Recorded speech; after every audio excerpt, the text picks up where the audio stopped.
Hi, episode 6, Reactive Abuse. Welcome to the Love is a Battlefield podcast. My name is Tilly Moore and thanks for dropping by. So reactive abuse. I'm so excited to bring you this. I mean, I'm not excited it exists, but excited to share that there are actually terms out there for what these creatures, what these vile abusers do to get away with what they do. How are you? How are you going? Are you safe? Are you well? I hope so. I can't hear your responses. Feel free to drop a line. So, reactive abuse. What the hell is reactive abuse? Why are there these terms that exist out there about what these fools do? It's time for a definition.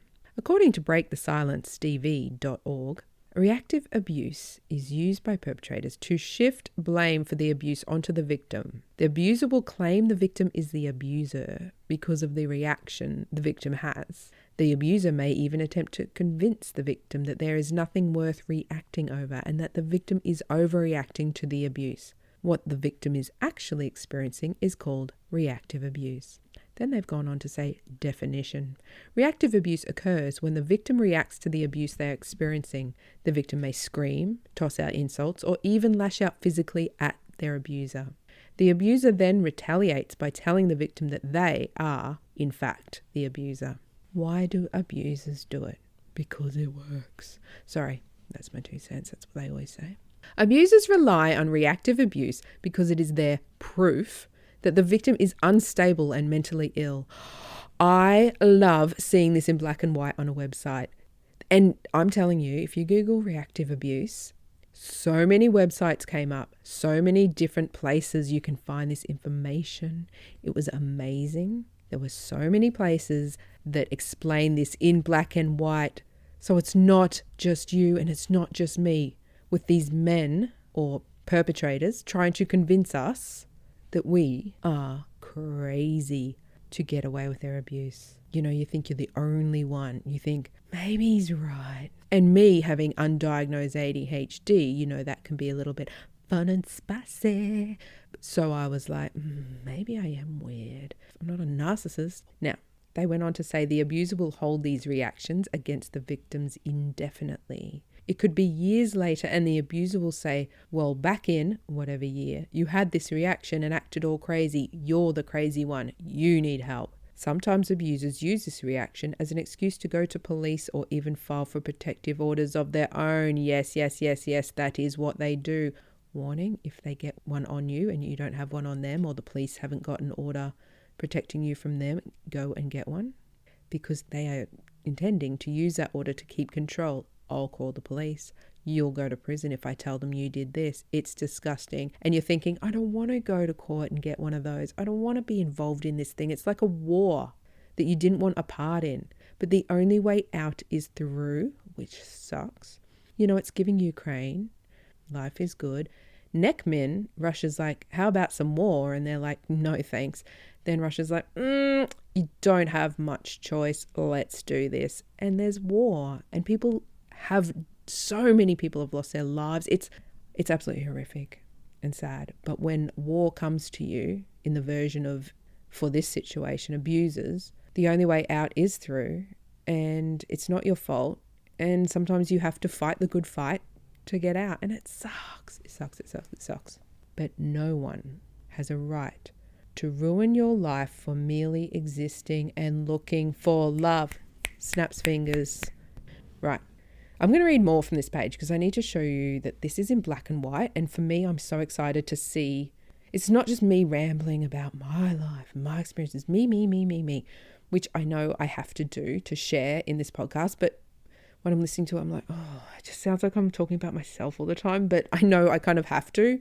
Anyway, now they've gone on to call it a method of manipulation. And they've said to manipulate is to unfairly influence a situation. When an abuser claims they are the ones being abused, they are manipulating us into believing we are at fault for the abuse. The abusers are conditioning and manipulating us to accept the blame. The longer this blame shifting goes on, the longer we will believe we are to blame for the reactive outbursts and abuse the abuser is dishing out. We will begin to believe we are the violent and unstable ones. Yes, yes. That's my little clappy, clicky finger sound. 100% we can start to believe. And you've probably heard it in the way I talk. Like the last episode I was going, I have this shame. I'm scared to share because will you believe me? And because I'm ADHD, you might think, maybe she is the crazy one. And because I've experienced DV more than once in my life, it's like, well, is it you? Mate, I can be mad as a hatter. No one should be like stalking me, breaking into my house, holding me hostage and trying to murder me. If you don't like someone, you walk the other way. So it's not my fault, but we can start to believe this conditioning they're doing. So logic tells me, no, you're the victim. And the fact that a perpetrator served time in prison definitely supports that. It's not in your head, but they condition you and they push and they push and they push. And you think, well, I'm in this. The police say there's 3 sides to every story. That saying I talked about that I don't like. People think DV is a he said, she said. They think in that other saying, it takes 2 to tango. I'm not sure if where you live they use that saying, but that's another one that in DV context is not healthy. Because you're in the relationship, you're part of it, you're involved somehow. And outsiders will say, well, you're part of that. You didn't leave when you should have. Do people on the outside really blame us? When I've come out and told friends and family, I've not only had people saying, wow, and they just believe me. And I'm thinking, you're not thinking it's my fault. Because I've been so, in a way, brainwashed and gaslit to believe it's you, it's you, it's you, it's you. Then I also had friends say, oh yeah, I've been through that. Me too. And they'd kept theirs a secret because of how we're treated as victims. Because no one likes domestic violence victims. That's something I wanted to say on the podcast. Because a good woman stays silent. A good woman goes through it, stays in it, puts up with it, and is silent. That's what the patriarchy has taught us. The patriarchy's taught toxic masculinity, and the patriarchy's also taught women stay silent, you put up, you shut up kind of vibe. And if you come out and say I've been abused, you're kind of rocking that boat. There's just a natural resistance to it. And people are like, oh, but were you? But is it your fault? And that the image of the crazy woman is still something that these people sell to get away with literal crimes, literal physical abuse crimes, psychological abuse crimes. Anyway, I digress. I want to read some more. It even goes on about what I was just rambling on about. The manipulation can even go so far as to cause us to feel shame. When we react, it causes the abuser to claim we are the abusive ones. But these reactions also add a second element into the mix. They cause us to feel bad about ourselves to the point of guilt and shame. We act against what we know to be true of ourselves, that we are good, kind, capable, loving people. But that goes out the window when we experience the guilt and shame more and more. The guilt and shame that the abusers continue to condition us to feel. And as I said, I figured out quickly he was doing this and knew not to lash out in reaction to his abuse. I even called it out and told him, legit, this is reactive abuse. Because I knew about DV. So I'd say, what you're doing now is this. What you're doing, circle talk, coming up next week. And other things. I would call it out for what it was. And he twisted everything and had a comeback for everything. Every fact. And this is what you are doing, in a calm but concise voice. He would twist it and come back with something. Overwhelming evidence supported my claim of what he was doing. I resisted the self-blame and shame for as long as I could, but you're only human and they are relentless, and a bit of that, what they're saying over and over to you, always wears off on you for even being involved in the situation. There's always self-blame, and we self-blame, we internalize our anger. Women aren't allowed to feel angry. I really need to have a whole rant about that at some stage, especially DV victims. Since coming out of this, I've been very, very ashamed of ever feeling any anger at all. And I certainly would not ever act angry because, if a DV victim and someone you know has been through DV is there being angry in some situation, you think, I wonder what she was like behind closed doors. I wonder if she caused the abuse. Like, we're so used to being told you did this when you didn't, that you just assume other people will think the same, and they will think, yeah, it's her fault. Because that he literally said, everyone thinks this about you. Everyone thinks you're XYZ. And so you just know DV victim in the wild cannot express anger because women have been told not to express anger ever, because women have to be the kind, gentle, empathetic creatures, which we are. And then men go and lie about it. They lie that we're anything like them, which we're not, and expect that that's going to work to cover it up. And it does. I mean, reactive abuse, they've written it in black and white here. It obviously works. Now, this is very important. Reactive abuse versus mutual abuse. According to domesticshelters.org, mutual abuse is when both partners are equally abusive to one another. Now, when I read that sentence, my heart dropped and I thought, wait a minute. In the last episode, I went on about how police need to figure out who's the perpetrator, who's a victim. There's always a perpetrator and a victim. And I felt like a fool when I read that, because I thought, oh, I know, like with everything I say, remember, there are always other cases, like the whole hashtag not all men. There's always exceptions to everything, every rule. Everywhere you go, there's groups of people, but there's someone just a little bit different and doing something a different way to that standard of that group. So there's always other situations. Nothing's ever black and white. So when I say something, it's not black and white. But I read that and I thought, oh, I was wrong. Mutual abuse is a thing. And I went over and over it. But then, I kept reading, which I should have just done in the first place. But we always doubt ourselves as women, don't we? Okay, it goes on to say, many survivors often ask themselves if they are abusive too because of how they react. But the truth is that mutual abuse is very rare and many experts don't believe it exists. The power and control dynamics involved in domestic violence would make it nearly impossible, yes, I'm shouting, that's like caps lock shouting, for both partners to be abusive. Can I get a cheer for that? Clicking the fingers. I can't clap because I'm holding the microphone. Okay, so they've gone on to say this. Oh, I just love it. They've gone on to say the key word here is react. That's the difference between reactive abuse and mutual abuse. Victims and survivors react to the abuse doled out by the abuser. Now, they've gone on to say what we can do instead.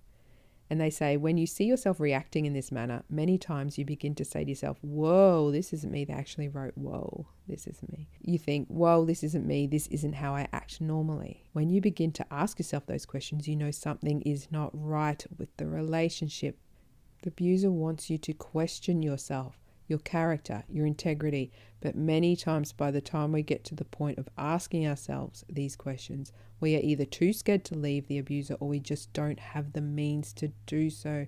So what can we do instead? Well, the abusers bank on us reacting negatively to their tactics. I'm still reading, by the way.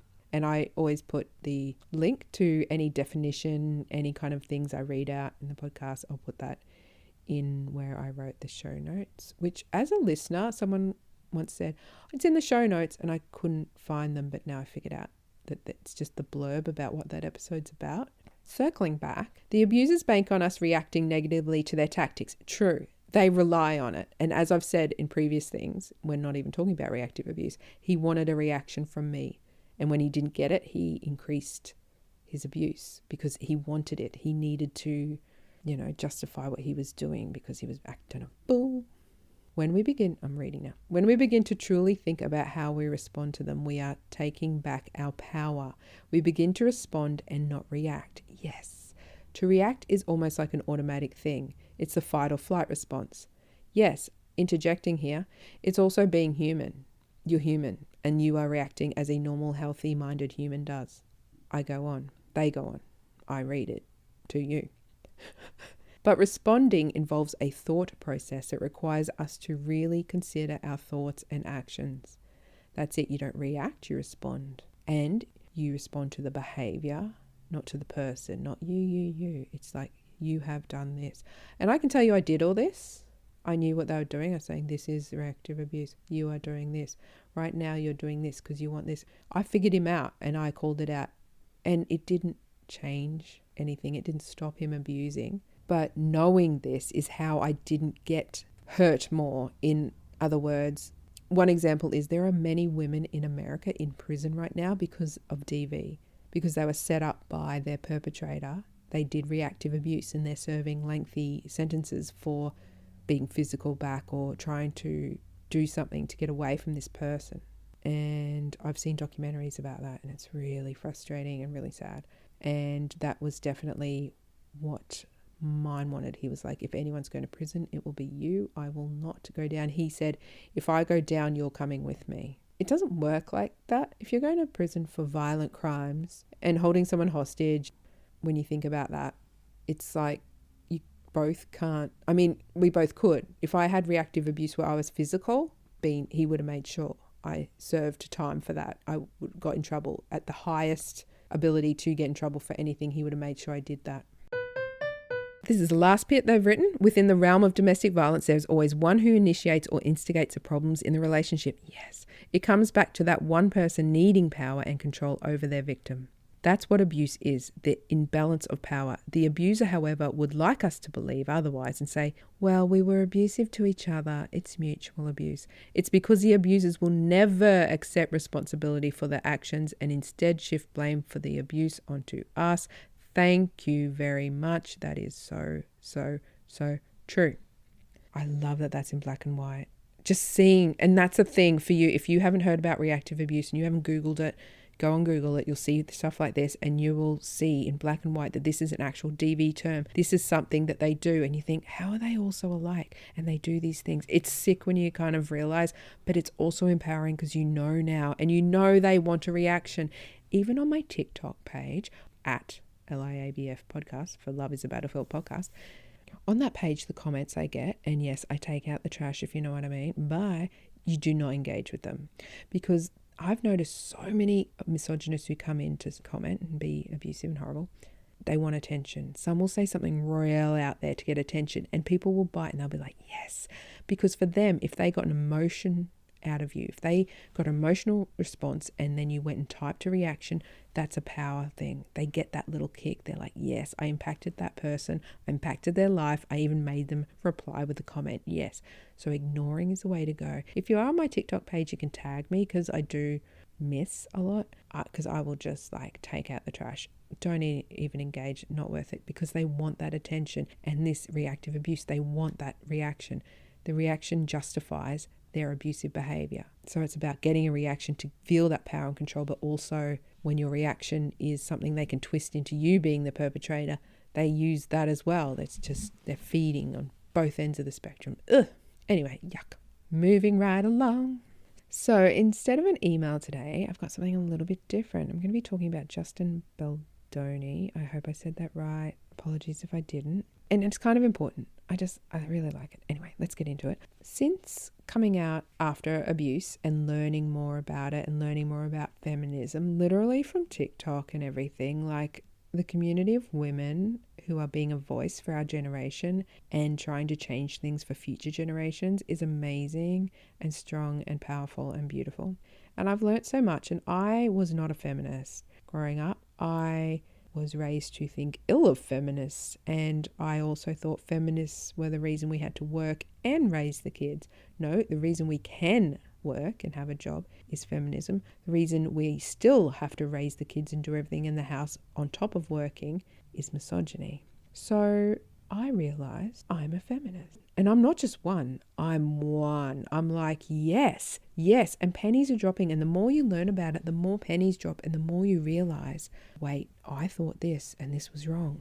And if the pennies are still dropping for me, they're still dropping for so many people, and they're still yet to drop for others. So misogyny is the opposite of feminism. It's those values that caused men to be violent, rape, murder women. It's those underlying women are less than, you don't have to respect women, they're here to serve you, and like a mother or wife, and for sex and looking after you, and all those values, and toxic masculinity, that's a pressure on the men as well. And it's the patriarchy. So the patriarchy is where all that stems from. The patriarchy, I like to think, is white men in suits from many generations ago. Basically, patriarchy is these values that have come down through generations. And we do look at white men in suits because we think, okay, who are the leaders going back many generations? And the leaders were men. And so it has stemmed from men who sort of created the culture and had that influence on society for years. But it impacts men and women to continue that toxic sort of underlying theme for both of us. And we all have to learn that what's right and what's wrong. and how that does contribute to women literally being raped and murdered each and every day on this planet, and how we can undo those values in the future generations. And I have a little thing to share. I grew up in like 80s and 90s or whatever, I'm super young, like what? I might be pushing 80, maybe I'm not. I'm somewhere between 20 and 88, and you can just figure that out. Shy girl, what?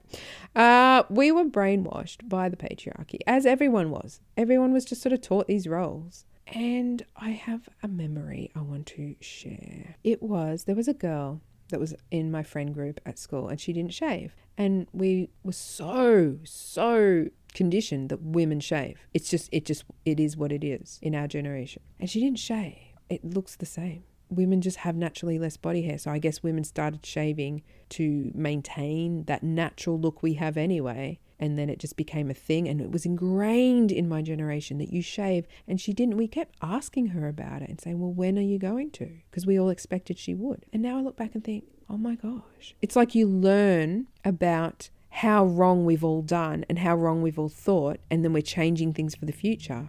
And I love that this generation doesn't have to shave. You can do what you want. And it's beautiful. Women are beautiful. There's nothing to be ashamed of. And I feel bad that we used to ask her about it. So sorry to her for asking. I love that she didn't get pressurized. She's not a pressure cooker.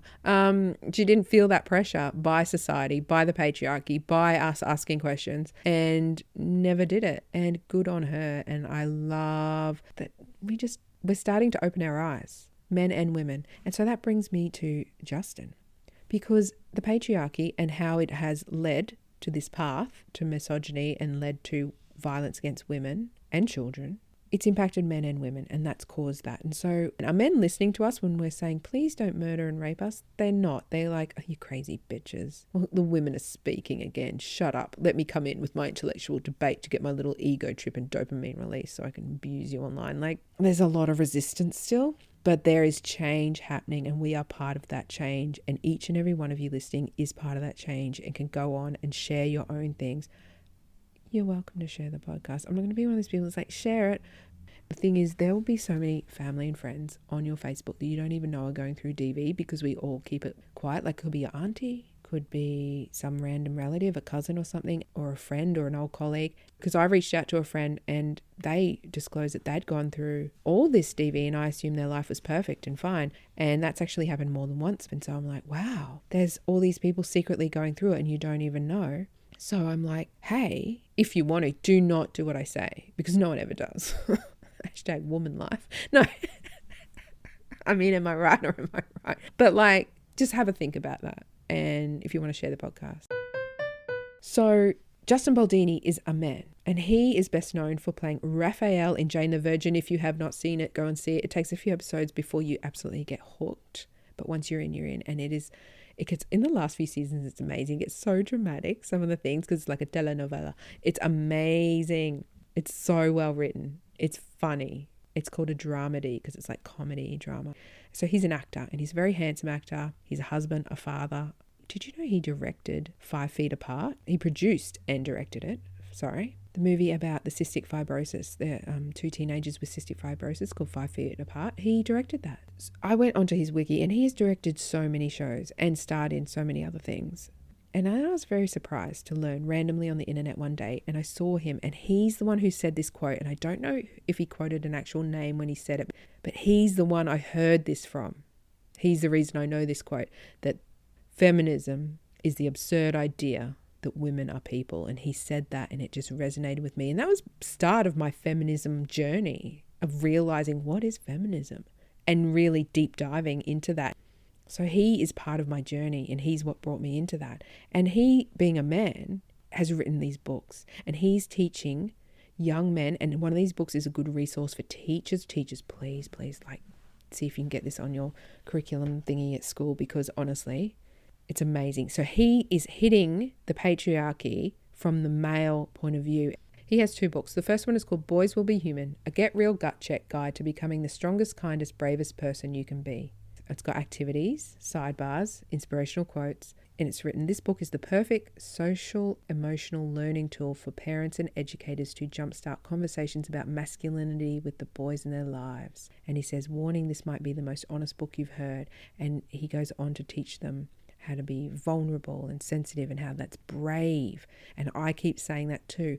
Being sensitive, showing emotion, like with tears and vulnerability is actually brave. Showing emotion with anger, aggression and violence is actually a weakness, because toxic masculinity, part of the patriarchy, has taught men that being violent is being brave. Getting revenge on someone is brave. Whereas no, being humble and vulnerable and open with your emotions and real and crying when you're sad, that is brave. And he's trying to reverse all those ideas and teach them how to be good people, good humans and good men. And he's written brave enough, smart enough, cool enough, confident enough, strong enough, and he goes on. And he has a second book called Man Enough, Undefining My Masculinity. And it discusses toxic masculinity. And it says he challenges men to be brave enough to be vulnerable, to be strong enough to be sensitive, to be confident enough to listen. It encourages men to dig deep within themselves. And Justin helps us reimagine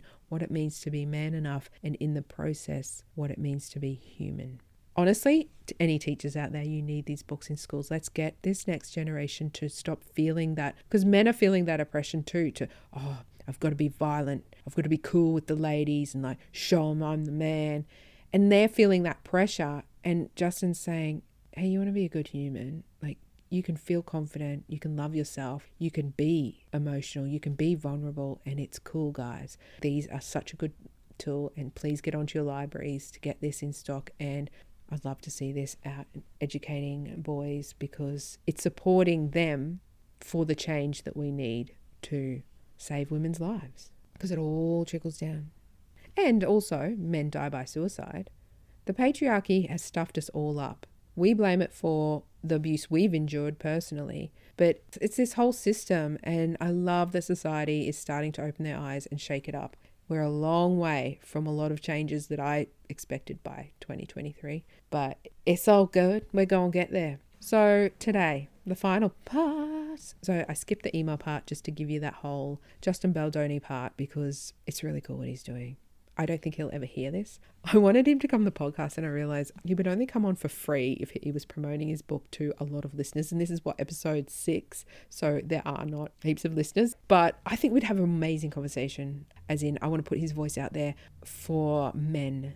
He's hitting it from his side. We're hitting it from our side, and we're all trying to create this change to just make society easier and better and loving and peaceful and kind and amazing. All good things. So with regards to a story time today, it's got to be a mini one after all that rambling. So I realized last week, after doing a gaslighting story on the very not gaslighting episode, that I never shared the story related to the episode. And I think I've done that again. I just come up with things. I'm like, I want to share that now. But today I was like, okay, I've gone on and on and on about feminism, misogyny, the patriarchy, Justin Baldoni, and now I don't have much time. So there was a time I wanted him to leave, which was all the time, because it took a long time to get away from this person. There were many attempts in this one night to get him out of my house. And you think, why can't you just get him out? There's kids. You can't make a ruckus, can't make a scene. I'm trying not to leave them traumatized. So he's going around in circles and he's trying to avoid leaving, and he'll go, I'm just getting this. And then he'll do a circle and come back to the room. I was actually describing this to a police officer once, and I actually had footage of this, because this is where I was actually actively trying to leave. If someone's gathering footage on you during the entire relationship and stuff like that, that's creepy and weird and wrong. The only time a victim does it is when they're literally actively trying to leave and trying to get out alive and without repercussions of what this person's trying to do to them. But if someone's doing it the whole relationship, red flag. So anyway, I was trying to film him. I only got these little snippets, because he'd always grab the phone, and you could just see him like doing this thing where he just kept going around in circles and trying not to leave. And the police officer said, what a clown. Just having that outsider's sort of opinion. And I'm starting to get there mentally myself, just to go, oh, what a fool, what an idiot. Like, who does that? Whereas when you're in it and when you've just come out of it, it's all shame and guilt. You're trying to process it, and it's so good when you can get to that what I say lately is WWMD, what would a man do? Because in situations where someone has wronged you or something, a man would go, oh, you idiot, why'd you do that?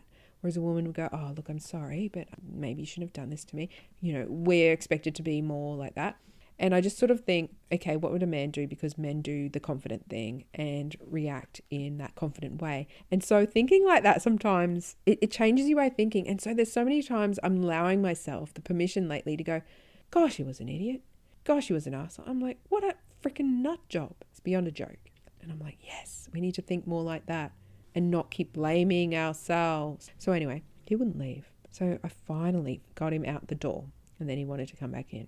And I can't call the police because I'm going to talk about that, an actual story in an upcoming episode, but his manipulation is next level. And so calling the police is actual extra drama and trauma for my kids. He will just get a slap on the wrist. He's not going to go to prison for that single situation. So I'm still at risk. And he will then have to revenge the fact that I called the police, and I will pay for that. Along with when the police come, they take you aside and ask you stuff, and he will convince them that I am bad.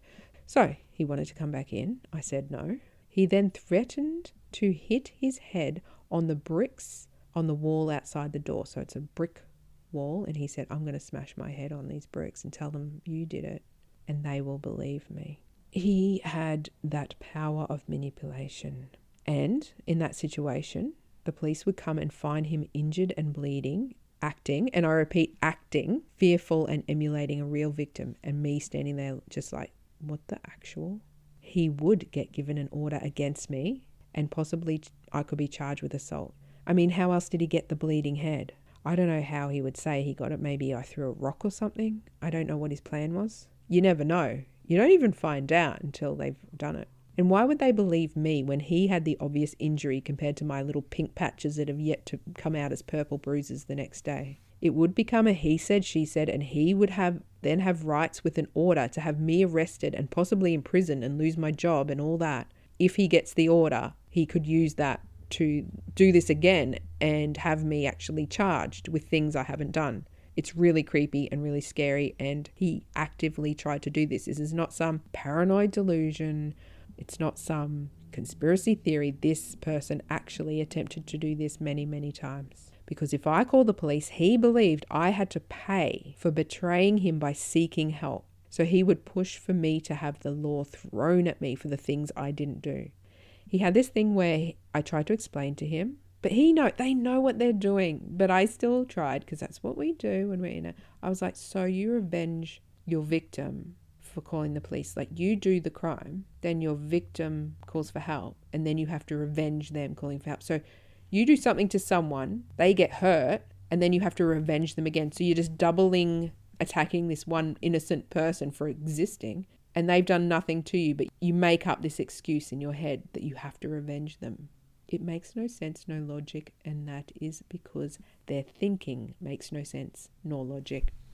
In that situation, what happened? I had no choice but to let him in. Now, if I didn't, he would also carry on like this. He would turn the power off at the power box to the house, because we had external power boxes. External power boxes here. So he would go to the power box and turn off all the power to the house. He would scratch my car. He would yell out things to the neighbors like, you're hurting me, and anything he could to make me look bad and horrible.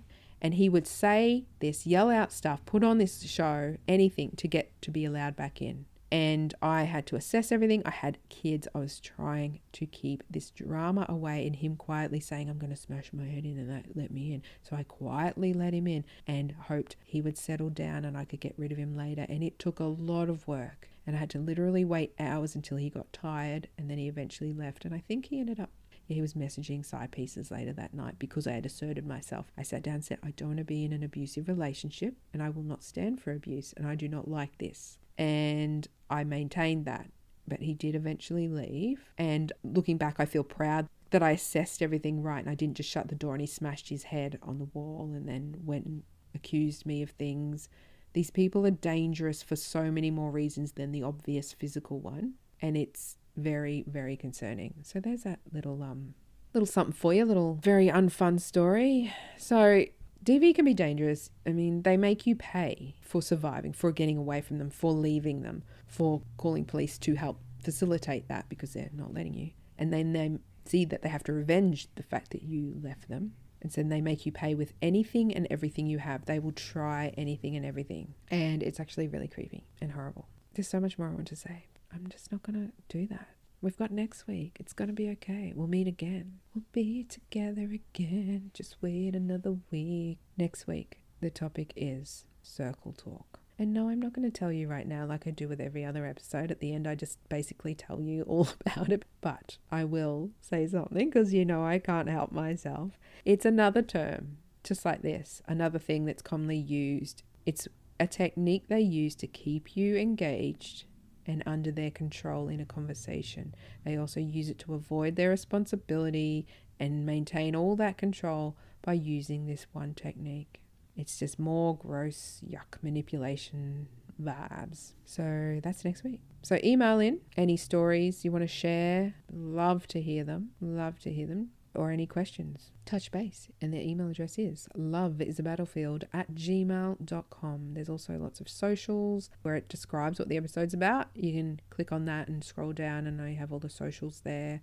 Make sure you follow so you don't miss out on a topic, miss out on more tea. There's so much you don't know yet, and I'm willing, ready, and open to just let it out. It's scary, but we're going to do it, and we're going to do it together.